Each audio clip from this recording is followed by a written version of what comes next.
All right, fellas, listen up, please. Listen up. Now, in the words of the great Sir Alex Ferguson, come on, lads, it's only Spurs. Synker sammen til segerstråper, mal fram Grindavik. Og jeg vet, hvis Magnum gjør i dag. Hey guys, I'm Aussie Villain, and welcome back to Grindavik on the Impossible Dream. It's Season 9, Episode 7 today, and we go to Tottenham before we host Genk, or Ghent, Genk I think it is, of Belgium in the Champions League. Now, of course, we are absolutely flying, sitting out. I don't think we're third in the table anymore because other games have been played, but sitting 10th. 3 games played, 2 wins, a draw, a goal difference in the positive. It's just incredible. We've all got nosebleeds. It's ridiculous. And Tottenham is who we're facing. Now, Tottenham in the game might be a little bit better than Tottenham in real life. Let's hope not. But they are below us right now in the table as well. So who knows? Who knows what is possible here in Genk, all the way down there. They're in 33rd and yet to win a game. So we could, if we get to 10 points, surely that's good enough for top 24 and knockout football. It has to be, doesn't it? So a win today against either team should be more than enough, and then we've got to start looking at how high up we can finish and get a better draw in the in that round of 16, or the first knockout round, I should say. So yeah, it's all looking very good, and as far as the kids go, it's not looking too bad for them either. We can see here they have beaten Tottenham's kids 4-1. They also got a 0-0 draw with Real Madrid themselves. They sit 10th in their Champions League. And yeah, I mean, it's shaping up to be a very, very memorable season in Europe for the Grindavik boys and men as well. So yeah, let's see what we can do here, though. There's not much else to catch you up on. The only other minor thing, it's not really minor, but it is a little bit of a blow, is Immonen. If we scroll down here, he's got himself an injury, so he's out 5 to 7 weeks. Injured lifting weights, it always annoys me. Stop showing off. Just do your gym work and go home. Said less someone who's never seen the inside of a gym, I suppose. But yeah, there we go. That is that. And hopefully we don't have too many injuries at centre back, though we do have a couple of loanees are back, so we'd have a couple of kids that could come in and not be quite as good as Immonen, but certainly do a job. But anyway, let's have a look and see what we're doing here at the Tottenham Hotspur Stadium. We are expecting a 4-3-3 out of them, and this is the team that we are sending out, but I haven't fixed things up yet with injuries. Rafferson is injured, of course, so he's missing. Give me 2 seconds here. Alright, so this is the team. It's Dawson in goal. He did okay against Real Madrid. Let's hope for more of the same. Depe, Parisi, Mosquera and Jones will be the back 4. It's Diana, Antonio and Bakali in midfield. Iskala, Higuain, what a wonder goal it was for him last time out. And Baltinson will continue up front. The bench is a little weakened. We certainly don't want our goalkeeper being used because it's a kid that's never seen the football pitch before in his life. I think he was in the most recent intake as well. So that shows you the roughly depth of goalkeeper that we have. We haven't played any friendlies. I was trying to match sharpness wasn't too bad, so I wanted to have fresh legs. We'll play some friendlies after this one before Genk. But yeah, I'm cautiously. It's the hope that kills you, isn't it? It's the hope that kills you. And I'm also probably a little bit spurred on by the fact that Spurs are terrible in real life. All right, so they are Pep Guardiola Tottenham. This is a alternate universe, isn't it? Obviously, Harry Kane no longer around. You'd like to think. And we'll have this conversation during the game, but you'd like to think he left them long before he retired. No pressure on us. Yeah, we can get on board with that, I think. We'll pump fists. We'll say we're going to make me proud, and out we'll go. And here we do go. Yes, I mean, Tottenham in real life. Oh, Jude Bellingham's playing for them as well, I'm assuming that Bellingham is. Obviously, they're a mess. Tottenham, though, and Kane, this summer, it's got to end, doesn't it? I just feel like... how do I put this without... I mean, I'm not Spurs bashing. I do joke about it on the Discord, but I don't hate Tottenham at all. But it just feels like the team is broken. Kane needs a move, and Tottenham need a big bunch of money to rebuild a team basically from the ground up, it feels like, because it's just... It reminds me a little bit of like Arsenal were for a little bit, in that something's wrong. Like the players are good, but it's not it's underperforming. You know what I mean? But they've obviously sacked manager after manager after manager. It does make you wonder at what point Daniel Levy has to get shown the door. At some point when you're sacking managers, you're hiring the wrong managers, aren't you? So someone's got to, you would think, pay the price for that as well. But yeah, I don't know. It's just strange, isn't it? That because You just wonder if they could go back in time and just not, oh, they're in behind us here. Haffeldarson does well.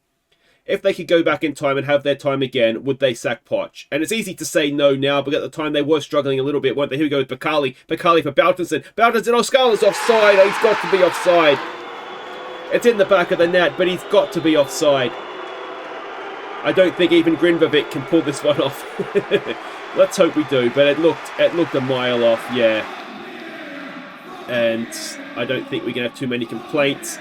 He has no need to be offside. There's no need for him to be offside. That's really frustrating, isn't it? He didn't need to be there. He had all the time and space in the world. Boutenson must have looked up and just passed it and thought, what are you doing, you muppet? But anyway. I did learn a lesson from the Real Madrid game with them playing inverted wingers. We are trapping them on the outside, so hopefully we won't get another Vinicius Jr. moment like we had against Real Madrid. And I'm recording this before that episode has come out. Actually, it's about to come out in 15 minutes. So I haven't received all your praise yet, or any of your praise yet that I'm assuming is coming for the last episode. Depe does well, and then gives the ball back to them. But yeah, I mean, it was a good result, wasn't it? It really was. I don't think the performance was too bad. The performance was good as well, actually. Here we go on coming forward. There's a good ball for Icelandic. I tell you what, we've got them in wide areas here. Icelandic, pull it back, mate. He goes to the back post. Higuain hits the post. And we should arguably be 2 goals up here. Icelandic should never have been offside. And another day, Higuain scores that. Now we're going to pay the price for not putting Spurs away. Yes, we are. And we go 1-0 down. And that feels a little harsh given how this game has gone so far. And, well, it's just not quite dealing with the second ball from a set piece, isn't it? Antonio just clocked off for a second. Haffeldarson, I mean, he did his best. He kind of had to be where he was. It wasn't a positioning thing. We've injured one of them. We give the ball back to them. Oh, they've given it back to us. We give it back to... Scala, mate, you've just got to give it to them once. You don't have to keep giving it back to them. I wonder, Scala's looking, is he anxious? He's got a little red frowny face down there. I wonder if we do have Toure on the bench. We could bring him on. Parisi gets block in there. He's anxious. He's motivated now. No, he's anxious again. It's a fine line between anxious and motivation, isn't it? What we don't need to do here is go a second goal down before half-time, because I feel like we've been at least their equals here. Higuain, oh, I thought he was going to win that back, but just lost it again. And, oh, that is so harsh. And we are 2-0 down. All right, let's give it a focus. And, oh, if Higuain had won that, he's free, and we're 2-on-2 at the back. But, yeah, Jude Bellingham is quite good, isn't he? And that, as I say, that feels very, very harsh on us. The match stats would suggest not. But we've hit the post. We've had a goal ruled out for offside, which, to be fair, was offside. But there's absolutely... But I've said it before. He shouldn't have been offside, should he? But everybody appears happy out. Let's just get back out there. Let's encourage them. And if we can get the next goal. One thing we don't want to do here is destroy goal difference. Right now, we're sitting at 0. If we could end the game at 0, I'd probably sign up for that right now. Higuain is not having a good game, but we've seen what he can do. You don't really want to take him off, do you?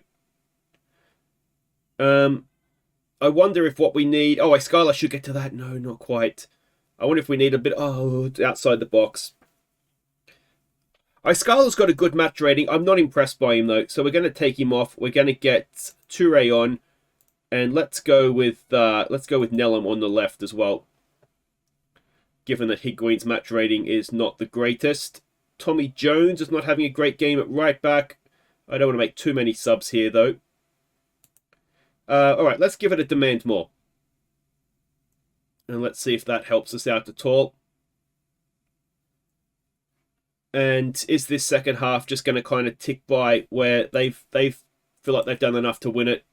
And if that's the way they're thinking, we'll stick Bakali a little bit further forward. Boutenson is struggling with an injury, so we'll get Gadini on for him. And can the Bakali-Gadini combination strike here for us? The clock is running down, though. And yeah, it's one of these, isn't it? You needed to score. We needed to score when we were on top. We didn't. And oh, we get away with that time. Yeah, we didn't score when we were on top. And in the end, it's a relatively comfortable 2-0 win for them. But I feel like that doesn't quite show the whole game, does it? And there is certainly no shame going to Tottenham. Well, there is a little bit of shame in going to Tottenham and losing. But you know what I mean? Like this, yeah, you did yourselves proud, boys. Going to a Premier League team and only losing by 2 is not bad. So suddenly we have rocketed down at the standings to 18th, and I feel like we're looking down, not up. But we are only a point outside of the top 8 still. Top 8 is not our goal, though, is it? We've got to try and get into the knockout rounds, and we're in a good position to do that. All right, guys, let's go to the next one. Baltinson's injury is just a bruised ankle. That's fine. Depe's got a bruised ankle as well. And we've got Genk at home. And that's one, hopefully, we can win and put ourselves back into that top 8. Okay, welcome back. Now we are getting ready for this is a huge game against Genk. It's arguably the biggest game we'll play because it's so different, isn't it, if we stay stuck on 7 points or get to 10. Now, there is some more to catch you up on in terms of the league. The season has ticked over, so we've got some end-of-season stuff for the league. Player of the Year was Gadini, continuing the fine tradition of Grindavik players, which we have won this award every year since 24-25 season with Moa. So yeah, that is very, very nice indeed. So well done, Gadini, on that one. Young Player of the Year was Immonen. Again, continuing a fine tradition. We have won it every year. Well, if you consider Bergson was our player sort of afterwards at some point there. We've won it most years anyway since we've been up in the top flight. So that's very good. And the Team of the Year, as you would more or less expect, was dominated by Grindavik players. Rafferson in goal, Johansson at left back with Mortensen and Immonen in the centre of defence, Turpinson and Mashalek in midfield, and Gadini up top. So a few players that weren't ours in there, which is maybe a little bit surprising, but definitely dominated by Grindavik players. But let's go and have a look and see what we're doing against the Belgians. The kids drew with them 1-1, so not ideal, to be honest, but let's hope we can do a little bit better. So we're expecting a 4-2-3-1 formation out of them, and this is a team we're sending out. We have played some friendlies. We've also had international players who are on international duty, so you can see the likes of Depe and Parisi have come back from that with a heavy match load, which is not ideal. Same with Bakali. Bakali, actually, who hasn't been playing brilliantly. I wonder if we go with Michalak. So it's going to be Haffeldarson in goal. We do have Rafferson back. He is not match sharp, and I just think Haffeldarson has not done badly. So we'll leave him in. Who wants him? No one really. So it's Depe, Parisi, Mosquera, and Jones as the back four. Diana, Antonio, and Michalak will come in to play in midfield. Iskala, Higuain, and Baltinson will be the front three. And let's hope we can get a massive 3 points here in the club. Alright, do we recognise any names on their team sheet? I don't know that I do, to be honest. So that's, well, I mean, they're all going to be regens. We are 9 years in now, aren't we? It's important. Our home form is important to us. Yeah, alright, let's do that. Our home form is important to us. The fact that they sit so far down, they're 33rd in the table. So what's that, 3rd or 4th from bottom? And here we go. Here we go. Of course, last time we were at this stadium, we drew 1-1 with Real Madrid, didn't we? So yeah, let's hope we can have a good result here as well. Now, dropping Bakali is actually a bit of a bigger deal than I realised because he's captain as well, isn't he? So drop the captain. But he hasn't done that well, has he? He's not really stepped up. Michalak has done what I want him to do this year. I asked him to be better, and he's done that. Although he has played a lot more in the league maybe than Bakali has. So we've still got Bakali on the bench. He's there if we need him. I think the fact he has been away playing with the Socceroos as well just makes it a little bit... It's tough, isn't it? It's a tough flight Australia to Iceland, so he's going to be tired. We have had sort of the end of, as I said, the season ticking over, which means that contracts, I should say, have expired. We've let a few youngsters go, but no one particularly significant that we've seen. Here we go, Meshalek with a corner. Can he find a header? A teammate? No, it's away. And are we, in fact, going to find ourselves under pressure at the other end? Deanna and Jones are there. Can they win it back? Deanna can. Oh, he's a pickpocket. Oh, that's a ref. Ref, come on, that was from behind, and it looked like it was about shin high. But Deanna picks himself up, wins the ball back again. Here we go with Higuain. Higuain we're just maybe a little bit not quite at it yet. And Depe's let his man go, and it's a big save by Haffeldarson. Oh, are you Rafferson in disguise? We've got two very, very good Icelandic goalkeepers here, don't we? Away. It is away. Deanna's everywhere. There's 3 of them on the field, I think. We've got a free kick. Parisi gets it forward there for Meshalek. Oh, what a ball that is for Depe. Can Depe whip a cross in? He can. It's there for Baltinson! It says he's his first of the season. That's course the seasons have ticked over, but it's about his, 400th, I think, of the season. And another Champions League goal for Baltinson. And I really wish there was a way to see how Baltinson's goal-scoring record in the Champions League, goalkeeping error really, isn't it? But what his goalkeeping record in the Champions League, how it compares to any striker in the history of the game at his age. I just feel like he's as good as anybody. And we are so lucky to have him, and I don't understand how we've managed to keep him this long, to be honest. And he keeps signing contract extensions as well, which is nice. He should be sacking his agent, though. There's a ball in! Oh, it's off the line! We need to concentrate, boys, and we probably can't even talk anymore. Need to go back to positive as well. 9th we sit right now in the table as results there. Now, this is a Wednesday game as well, which means the other half of the fixtures have already taken place. So it's an actual 9th rather than sort of we've played an extra game 9th. Here we go. Depe threads the ball through. Baltinson's in again. It's still there for him. Hit the post. You get the feeling we need a second goal, don't you? And we've dominated the game. 72% possession. We just need to throw the ball in the back of the net here somehow, don't we? Come on.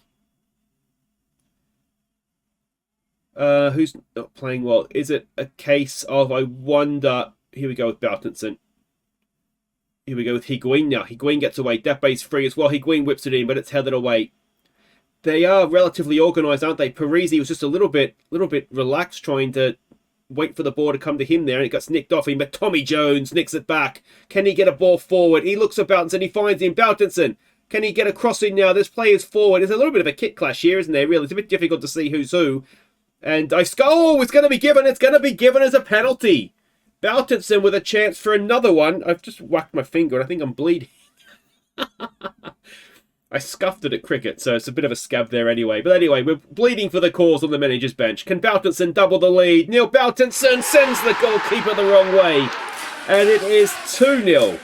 And you get the feeling we needed that goal, didn't we? It should just hopefully settle us down a little bit. Mesquera on a bookie makes me a little bit nervous. But with imminent injury and Mortensen being unhappy just now, I don't really want to have to take him off. So we'll just hope that he's sensible. And it is indeed 2-0 at the break. We just need to be, just be sensible now. Where's the don't get complacent button? We've got a stressed out Mesquera. You should be fine, mate. Yeah, he's motivated. He's ready to go. And can Baltinson get himself a European Champions League hat-trick here? Icelandic having a good game again. Toure is his loan is up. I think he's still at the club for this game, but he's off more or less in the morning. So how did Haffeldarson save that? So I haven't picked him. I've gone with Palacios as the backup right winger, who's done well when he's played for us. He's done well when he's out on loan. We might actually make that change. Where are you there? See how he goes. He is quick. I think there's still a little bit to go on his game, but I mean, he's playing for... He's getting caught up by Ecuador, so he can't be that bad. Baltinson now for Higuain. Higuain back to Baltinson on the hat-trick. Baltinson! Oh, that looked an easy chance, didn't it? Certainly by his standards. Let's give them some praise. All right, let's see if we can unleash the beast that is Bakali on this game. And he is very good. He's got the work rate as well, so it's away, which is, I think, when we're protecting a lead, which for now is still 2 goals, I think his work rate will just help us a little bit in midfield. Can we see this through? We've dominated the game. We've had 70% possession.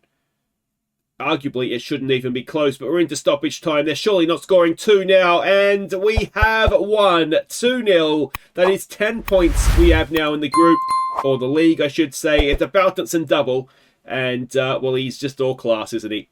So 2-0 maybe flatters us a little bit. We'll be 2 goals better than them. They certainly had moments, didn't they? But, yeah, I'm really pleased with that. So we are into 11th, 24th it is now, isn't it? So we've got 4 points gap. We've got, 3 games to go. And before I forget, Viewers Player of the Year nominations, get them in. I've been meaning to do it during a game for the last 2 or 3 episodes, and we're going to have to vote on it next episode. So make sure that you nominate, it's last call, make sure you nominate who you think has been our best player or your favourite player this season, and we'll be voting on that next time around. But guys, as I said, that is it for today. If you have enjoyed that, make sure you hit thumbs up. Don't forget to subscribe if you're new. We'll be back Marseille at home, and then Juventus away. And if we can get how many points do we think we need? What's historically been enough to get us through the group here? So top 24, 9 points, which would be enough. We've already got that. Season before that, 24th, we were just outside. 9 points was enough. Go back another season. This is the season we made it, isn't it, with 9 points. So 9 points has always been enough. 10 points has always been enough to get you through. So we might have done enough already as it stands, but you want a little bit more just to be comfortable, wouldn't we? So let's hope we can get that next episode, guys. Until then, take care.